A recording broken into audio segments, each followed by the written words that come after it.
Studieux, ces stagiaires ont pour la plupart au moins 50 ans de permis. Ils ont bénéficié il y a 2 semaines de contrôle de la vue et de l'ouïe et d'une leçon de conduite d'1 heure pour constater leurs erreurs commises au quotidien. Ce matin, l'heure était au bilan.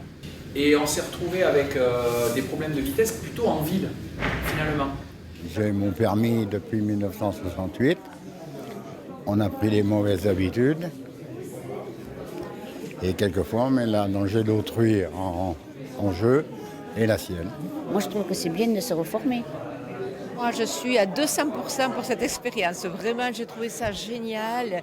Et là où ça m'a apporté le plus, c'était la leçon de conduite, effectivement. Les problèmes de conduite sont les mêmes. Un manque d'attention, une prédominance des habitudes qui sont devenues des certitudes. Et donc, ça veut dire que c'est là-dessus qu'il faut qu'on accentue notre effort.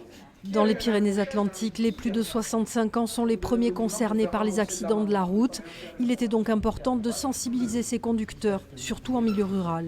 C'est une population qui a besoin d'avoir une réelle prise de conscience justement sur leur capacité à conduire et à continuer à se déplacer en sécurité pour elles et pour les autres usagers. Chaque année, l'association Los de Candao organise ce type de stage dans la région d'Orthez. 55 candidats se sont inscrits à cette session. Une initiative qui permet aux personnes âgées de conduire plus sereinement et de garder leur autonomie plus longtemps.